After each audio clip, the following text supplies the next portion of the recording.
नमस्कार, सत श्री अकाल, सलाम दोस्तों, राधे राधे। मैं रोहित गुप्ता, मेरे यूट्यूब चैनल रोहित क्लासेस में आपका तहे दिल से स्वागत है।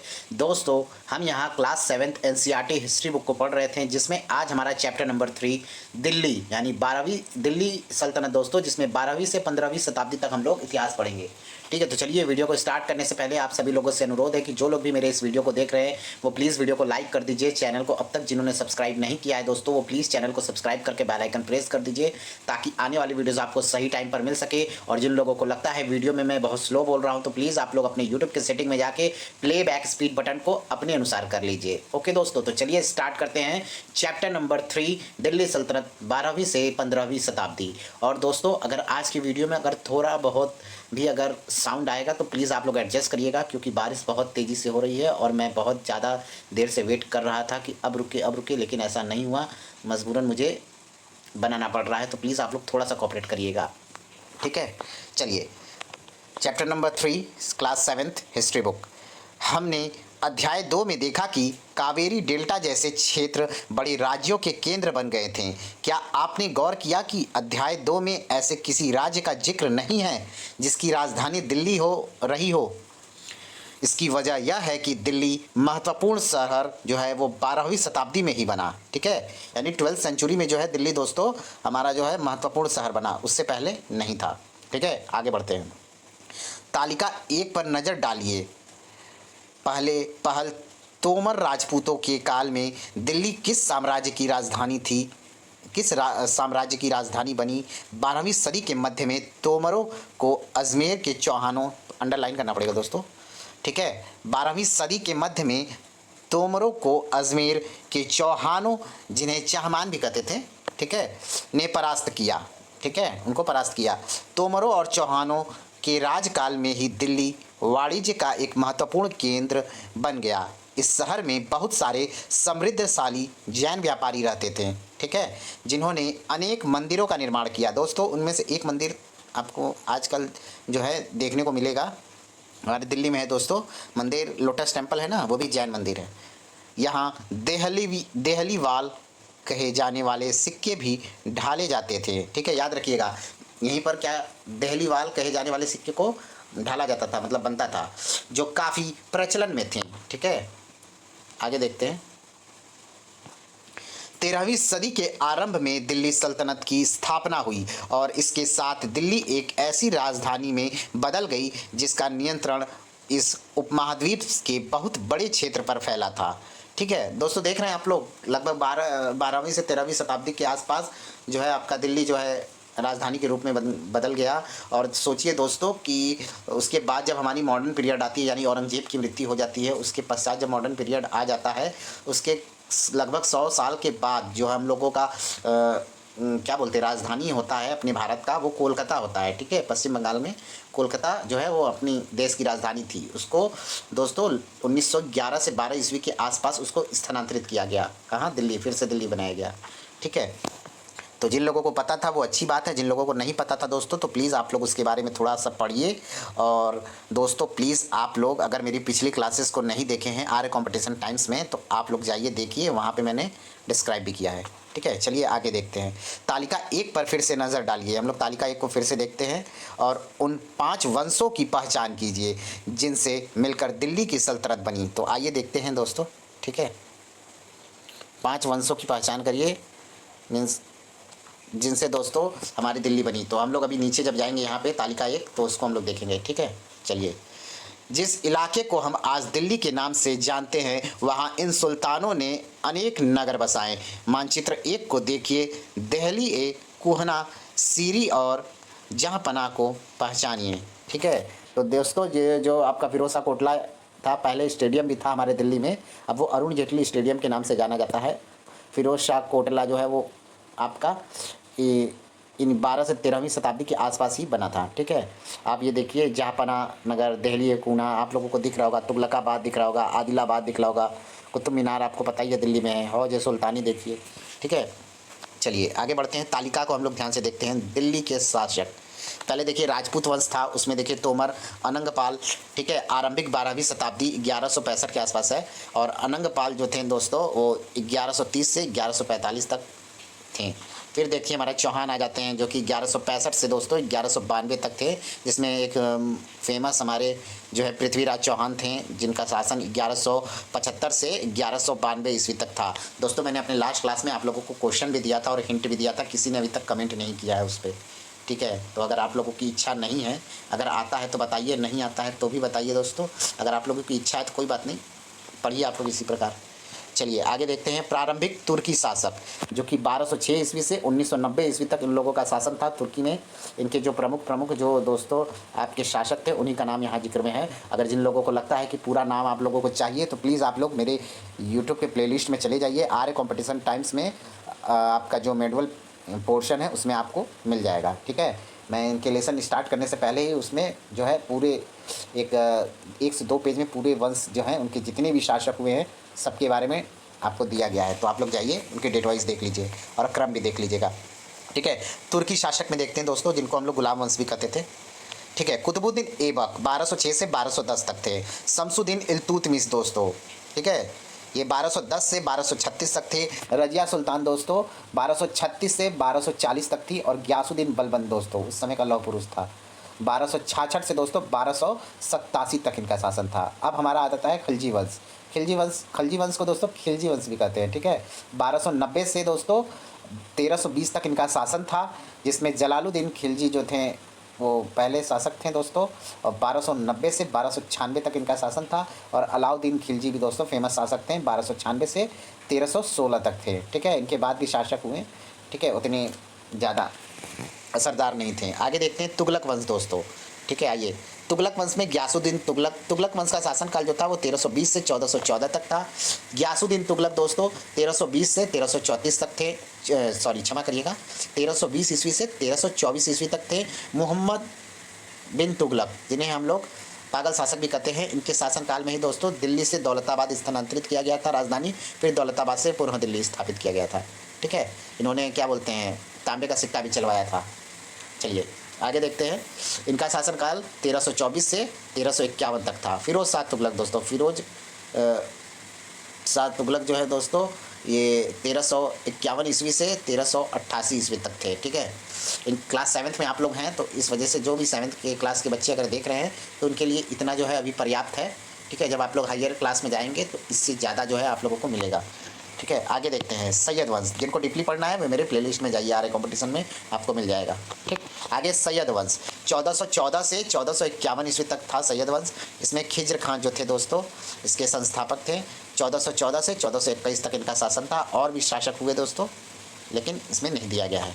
ठीक, आगे लोधी वंश 1451 से 1451 से पानीपत के प्रथम युद्ध तक 1526 ईस्वी तक लोधी वंश था, जिसके पहले शासक थे बहलोल लोधी जो कि 1451 से 1489 ईस्वी तक शासन किए। उसके पश्चात दोस्तों इब्राहिम लोधी आते हैं जो कि पानीपत का युद्ध बाबर के संग लड़े थे और वो परास्त हुए थे और लोधी वंश समाप्त हो गया दोस्तों। इस प्रकार से हमारा फिर मुगल वंश आ गया। ठीक है, तो चलिए आगे हम लोग देखते हैं। अब देखते हैं दोस्तों सुल्तानों के अधीन दिल्ली। ठीक है, चलिए आइए इसको देख लेते हैं। इतिहास तारीख यानी एक वचन है तारीख या त्वारीख, जिसको बहुवचन में त्वारीख कहा जाता है और एक वचन में तारीख। ठीक है, जो सुल्तानों के शासनकाल में प्रशासन की भाषा फारसी में लिखे गए थे। त्वारीख के लेखक सचिव, प्रशासक, कवि और दरबारियों जैसे सुशिक्षित व्यक्ति होते थे जो घटनाओं का वर्णन भी करते थे और शासकों को प्रशासन संबंधी सलाह भी देते थे। वे न्याय संगत शासन के महत्व पर बल देते थे। ठीक है, आइए देखते हैं न्याय चक्र। 13वीं सदी के इतिहासकार फ़क्र ए मुदब्बिर ने लिखा है। ठीक है, इसको अंडरलाइन करते हैं। जो 13वीं शताब्दी के इतिहासकार थे फ़क्र ए मुदब्बिर, उन्होंने क्या लिखा है ये देखते हैं। राजा का काम सैनिकों के बिना नहीं चल सकता, सैनिक वेतन के बिना नहीं जी सकते। वेतन आता है किसानों से एकत्रित किए गए राजस्व से, मगर किसान भी राजस्व तभी चुका सकेंगे जब वे खुशहाल और प्रसन्न होंगे। ठीक है, बात तो सही है। ऐसा तभी हो सकता है जब राजा न्याय और ईमानदार प्रशासन को बढ़ावा दे। ठीक है, ये था न्याय चक्र। आगे बढ़ते हैं। आगे है दोस्तों जन्म सिद्ध अधिकार, ये हम लोग बाद में देखेंगे। ये कुछ और बातें ध्यान में रखें। पहला पॉइंट है दोस्तों, पॉइंट देखते हैं। तारीख के लेखक नगरों में विशेषकर दिल्ली में रहते थे। गांव में शायद ही कभी रहते हों। नंबर 2 पॉइंट है, वे अक्सर अपने इतिहास सुल्तानों के लिए उनसे ढेर सारे इनाम और इकराम पाने की आशा में लिखा करते थे। नंबर 3 पॉइंट है दोस्तों, ये लेखक अक्सर शासकों को जन्मसिद्ध अधिकार और लिंग भेद पर आधारित आदर्श समाज व्यवस्था बनाए रखने की सलाह देते थे। उनके विचारों से सारे लोग सहमत नहीं होते थे। ठीक है, आगे है दोस्तों, आगे सल्तनत 1236 ईस्वी में सुल्तान इल्तुतमिश की बेटी रजिया सिंहासन पर बैठी। ठीक है, रजिया सुल्तान पहली महिला शासिका थी। उस युग के इतिहासकार मिनहाज ए सिराज ने स्वीकार किया है कि वह अपने सभी भाइयों से अधिक योग्य और सक्षम थी, लेकिन फिर भी वह एक रानी को शासक के रूप में मान्यता नहीं दे पा रहा था। दरबारी जन भी उसके स्वतंत्र रूप से शासन करने की कोशिशों से प्रसन्न नहीं थे। सन 1900 कह रहे हैं, क्षमा करिएगा, सन 1240 में उसे सिंहासन से हटा दिया गया। किसे? रजिया सुल्तान को, षड्यंत्र करके। ठीक है, आगे देख लेते हैं।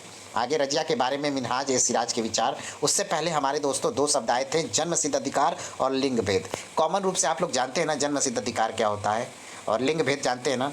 चलिए आगे देख लेते हैं। जन्म सिद्ध अधिकार, जन्म के आधार पर विशेषाधिकार का दावा। उदाहरण के लिए दोस्तों, लोग मानते थे कि कुलीन व्यक्तियों को कुछ खास परिवारों में जन्म लेने के कारण शासन करने का अधिकार विरासत में मिला है। ठीक है, मतलब जैसे राजा का बेटा जो होगा वो उत्तराधिकारी होगा। ठीक है, तो वो उसका जन्म सिद्ध अधिकार हुआ। आगे लिंग भेद देखते हैं दोस्तों। स्त्रियों तथा पुरुषों के बीच सामाजिक तथा शरीर रचना संबंधित अंतर। आमतौर पर यह तर्क दिया जाता है कि ऐसे अंतर के कारण पुरुष स्त्रियों की तुलना में श्रेष्ठ होते हैं।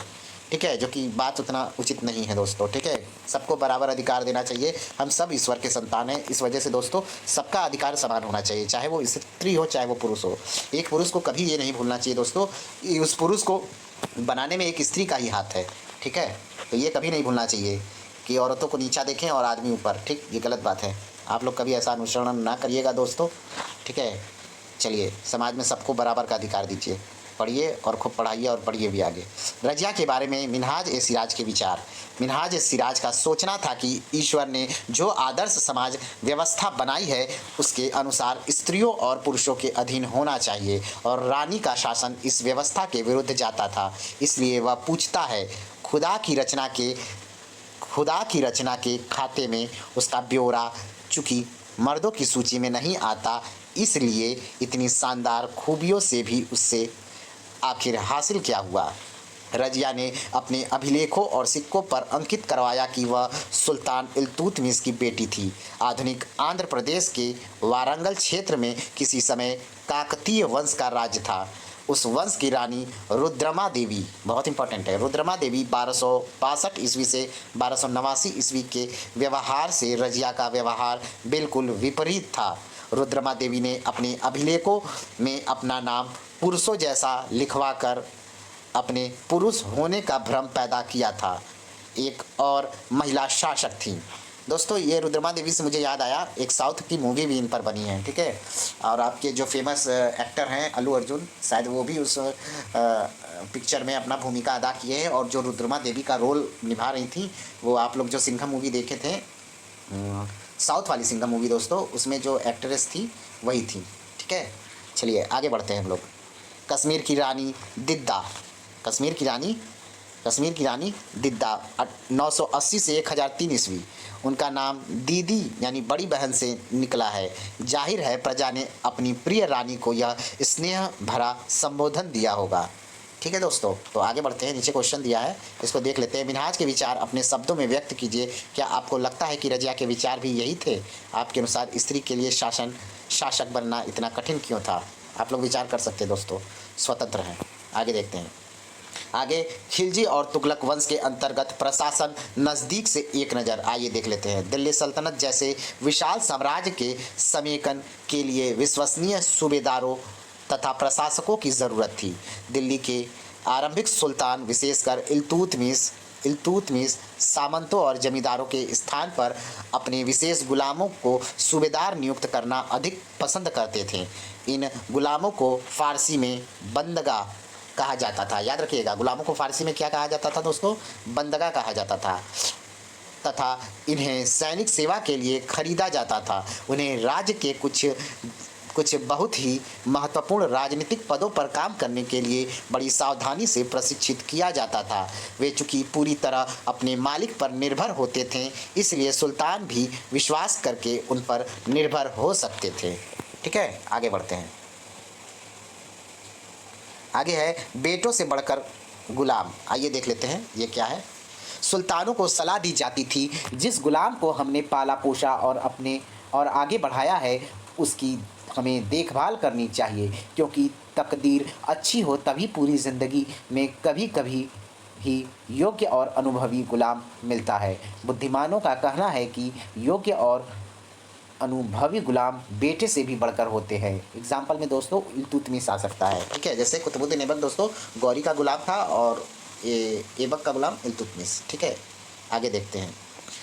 खिलजी तथा तुगलक शासक बंदगा का इस्तेमाल करते रहे और साथ ही अपने पर आश्रित निम्न वर्ग के लोगों को भी ऊंचे राजनीतिक पदों पर बैठाते रहे। आश्रित मतलब होता है दोस्तों जो किसी अन्य व्यक्ति के संरक्षण में रहा हो, मतलब किसी अन्य व्यक्ति के अंडर में रहता हो और उस पर ही डिपेंडेबल हो।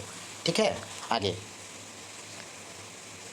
आगे दोस्तों बैठा रहे। ऐसे लोगों को सेनापति और सूबेदार जैसे पद दिए जाते थे, लेकिन इससे राजनीतिक अस्थिरता भी पैदा होने लगी। गुलाम और आश्रित अपने मालिकों और संरक्षकों के प्रति तो वफादार रहते थे, मगर उनके उत्तराधिकारियों के प्रति वे वफादार नहीं होते थे। सुल्तानों के अपने नौकर होते थे। इसके फलस्वरूप किसी नए शासक के सिंहासन पर बैठते ही प्रायः नए और पुराने सरदारों के बीच टकराहट शुरू हो जाती थी। सुल्तानों द्वारा निचले तबके के लोगों को संरक्षण दिए जाने के कारण उच्च वर्ग के कई लोगों को गहरा धक्का भी लगता था और फारसी तवारीख के लेखकों ने निचले खानदान के लोगों को ऊंचे पदों पर बैठाने के लिए दिल्ली के सुल्तानों की आलोचना भी की है। ठीक है, आगे दोस्तों सुल्तान मोहम्मद बिन तुगलक के अधिकारी जन। आइए देख लेते हैं। सुल्तान मोहम्मद तुगलक के ने अजीज खुमार नामक कलाल यानी शराब बनाने और बेचने वाला, अंडरलाइन कर लेते हैं दोस्तों, अजीज खुमार नामक कलाल यानी शराब बनाने वाला और बेचने वाला, फिरोज हज्जाम नामक नाई, मन का तब्बाख नामक बावर्ची और लड्डा तथा पीरा नामक मालियों को ऊंचे प्रशासनिक पदों पर बैठाया था। 14वीं शताब्दी के मध्य के इतिहासकार जियाउद्दीन बर्नी ने इन नियुक्तियों का उल्लेख सुल्तान के राजनीतिक विवेक के नाश और शासन करने की अक्षमता के उदाहरण के रूप में किया है। ठीक है, आगे देखते हैं दोस्तों। पहले वाले सुल्तानों की ही तरह खिलजी और तुगलक शासकों ने भी सेना नायकों को भिन्न भिन्न आकार के इलाकों के सूबेदार के रूप में नियुक्त किया। ये इलाके इक्ता कहलाते थे दोस्तों। ठीक है, क्या कहलाते थे? इक्ता। और इन्हें संभालने वाले अधिकारी इक्तादार या मुक्ति कहे जाते थे। मुक्ति का फर्ज था दोस्तों सैनिक अभियानों का नेतृत्व करना और अपने इक्तों के कानून और व्यवस्था बनाए रखना। ठीक है, फर्ज क्या था? सैनिक अभियान करना, नेतृत्व करना और इक्तो कानून की व्यवस्था बनाए रखना। अपनी सैनिक सेवाओं के बदले वेतन के रूप में वो लोग क्या लेते थे? मुक्ति। अपने इलाकों से राजस्व की वसूली किया करते थे। राजस्व के रूप में मिली रकम से ही वे अपने सैनिकों को भी तनख्वाह देते थे, यानी उनको इनकम देते थे। उनका इनकम जो सैनिकों का होता था उनको देते थे। मुक्ति लोगों पर काबू रखने का सबसे प्रभावी तरीका यह था कि उनका पद वंश परंपरा से ना चले। वंश परंपरा से मतलब बेटा का, जैसे बाप का बेटा जो होता है वो उस पद पे ना आए। ठीक है, और उन्हें कोई भी इक्ता थोड़े थोड़े समय के लिए ही मिले, जिसके बाद उनका स्थानांतरण कर दिया जाए। आगे देख लेते हैं। सुल्तान अलाउद्दीन खिलजी आ गया दोस्तों, सबसे डेंजरस खिलजी वंश का। सुल्तान अलाउद्दीन खिलजी और मोहम्मद तुगलक के शासनकाल में नौकरी के इन कठोर नियमों का बड़ी सख्ती से पालन होता था। मुक्ति लोगों द्वारा एकत्रित किए गए राजस्व की रकम का हिस्सा लेने के लिए राज्य द्वारा लेखा अधिकारी नियुक्त किए जाते थे। इस बात का ध्यान रखा जाता था कि मुक्ति राज्य द्वारा निर्धारित कर ही वसूलें और तय संख्या के अनुसार सैनिक रखें। ठीक है, आगे। जब दिल्ली के सुल्तान शहरों से दूर आंतरिक इलाकों को भी अपने अधिकार में ले आए तो उन्होंने भूमि के स्वामी सामंतों और अमीर जमींदारों को भी अपने सत्ता के आगे झुकने को बाध्य कर दिया। अलाउद्दीन खिलजी के शासनकाल में भू राजस्व के निर्धारण और वसूली के कार्य को राज्य अपने नियंत्रण में ले आया। स्थानीय सामंतों से कर लगाने का अधिकार छीन लिया गया, जो कि इससे पहले स्थानीय सामंत जो थे वो कर लगाते थे, उनके अधिकार को छीन लिया गया। ठीक है, आगे, बल्कि स्वयं उन्हें भी कर चुकाने को बाध्य किया गया। सुल्तान के प्रशासकों ने जमीन की पैमाइश की और इसका हिसाब बड़ी सावधानी से रखा। कुछ पुराने सामंत और जमींदार राजस्व के निर्धारण और वसूली अधिकारी के रूप में सल्तनत की नौकरी करने लगे। उस समय 3 तरह के कर थे दोस्तों। आइए इन करों को हम लोग देख लेते हैं, थोड़ा ध्यानपूर्वक देखिएगा। 3 तरह के कर कौन कौन से थे? पहला दोस्तों, कृषि पर जिसे खराज कहा जाता था और जो किसान की उपज का लगभग 50% होता था, वो पहला टाइप का कर था। दूसरा दोस्तों, मवेशियों पर लगता था कर। तीसरा, घरों पर लगता था कर। ठीक है, ये 3 प्रकार का कर था। यह याद रखना ज़रूरी है कि इस उपमहाद्वीप का काफ़ी बड़ा हिस्सा दिल्ली के सुल्तानों के अधिकार से बाहर ही था। दिल्ली से बंगाल जैसे सुदूर प्रांतों का नियंत्रण कठिन था और दक्षिण भारत की विजय के तुरंत बाद ही वह पूरा क्षेत्र फिर से स्वतंत्र हो गया था। यहाँ तक कि गंगा के मैदानी इलाकों में भी घने जंगलों वाले ऐसे क्षेत्र थे जिनमें बैठने में सुल्तान की सेनाएं अक्षम थी। आगे, स्थानीय सरदारों ने इन क्षेत्रों में अपना शासन जमा लिया। अलाउद्दीन खिलजी और मोहम्मद बिन तुगलक इन इलाकों पर जोर जबरदस्ती अपना अधिकार जमा तो लेते थे, पर वह अधिकार कुछ ही समय तक रह पाता था। ठीक है, बाद में वो हट जाता था। आगे, सरदार और उनकी किलेबंदी, आइए देख लेते हैं। चलिए, अफ्रीका देश मोरक्को से 14वीं सदी में भारत आए यात्री, इंपॉर्टेंट है, इब्न बतूता ने बतलाया है कि सरदार कभी कभी चट्टानी उबड़ खाबड़ पहाड़ी इलाकों में किले बनाकर रहते थे और कभी कभी बांस के झुरमुटों में। ठीक है, भारत में बांस पोला नहीं होता, यह बहुत बड़ा होता है। इसके अलग अलग हिस्से आपस में इस तरह से गुथे होते हैं कि उन पर आग का भी असर नहीं होता और वे कुल मिलाकर बहुत ही मजबूत होते हैं। सरदार इन जंगलों में रहते हैं जो इनके लिए किले की प्राचीर का काम देते हैं। इस दीवार के घेरे में ही उनके मवेशी और फसल रहते हैं। अंदर ही पानी भी उपलब्ध रहता है, अर्थात वहाँ एकत्रित हुआ वर्षा का जल, इसलिए उन्हें प्रबल बलशाली सेनाओं के बिना हराया नहीं जा सकता। ठीक है, एकदम उनको हराने के लिए दोस्तों अधिक से अधिक सेना बल की ज़रूरत पड़ती थी। ये सेनाएं जंगल में घुसकर खास तौर से तैयार किए गए औजारों से बांसों को काट डालती है। ठीक है, आगे देखते हैं। आगे है चंगेज खान, बहुत इंपॉर्टेंट है दोस्तों, देखिए ध्यान से। चंगेज खान के नेतृत्व में मंगोलों ने 1219 ईस्वी में उत्तर पूर्वी ईरान में ट्रांसअक्सियाना यानी आधुनिक उज्बेकिस्तान, पहले ट्रांसअक्सियाना था अब आधुनिक उज्बेकिस्तान है, पर हमला किया और इसके शीघ्र बाद ही दिल्ली सल्तनत को उनका धावा झेलना पड़ा। अलाउद्दीन खिलजी और मोहम्मद बिन तुगलक के शासनकालों के आरंभ में दिल्ली पर मंगोलों के धावे बढ़ गए। इससे मजबूर होकर दोनों ही सुल्तानों को एक विशाल स्थानीय सेना खड़ी करनी पड़ी। इतनी विशाल सेना को संभालना प्रशासन के लिए भारी चुनौती थी। ठीक है, आगे देखते हैं। आगे है 15वीं तथा 16वीं शताब्दी में सल्तनत। तालिका 1 को फिर से देखें, आप पाएंगे कि तुगलक वंश के बाद 1526 ईस्वी तक दिल्ली तथा आगरा पर सैयद तथा लोदी वंश का राज रहा था। ठीक है, जो कि मैंने आपको बताया था तालिका में। तब तक जौनपुर, बंगाल, मालवा, गुजरात, राजस्थान और पूरे दक्षिण भारत में स्वतंत्र शासक उठ खड़े हुए थे। उनकी राजधानियां समृद्ध थी और राज्य फल फूल रहे थे। इसी काल में अफगान तथा राजपूतों जैसे नए शासक समूह भी उभरे। इस काल में स्थापित राज्यों में से कुछ छोटे तो थे पर शक्तिशाली थे और उनका शासन बहुत ही कुशल तथा सुव्यवस्थित तरीके से चल रहा था। शेरशाह सूरी दोस्तों उसी की बात हो रही है, ठीक है। ये दोस्तों मुगल वंश के द्वितीय शासक यानी बाबर के पुत्र हुमायूं को दौड़ा दौड़ा के पीटा था, ठीक है, शेरशाह सूरी ने। शेरशाह सूरी 1540 से 1545 ईस्वी ने बिहार में अपने चाचा के एक छोटे से इलाके के प्रबंधक के रूप में काम शुरू किया था और आगे चलकर उसने इतनी उन्नति की कि मुगल सम्राट हुमायूं 1530 से 1540 और 1555 से 1556 तक तो चुनौती दी उसको, मतलब हुमायूं को चुनौती दी और परास्त भी किया था शेरशाह ने, ठीक है। आगे देखते हैं।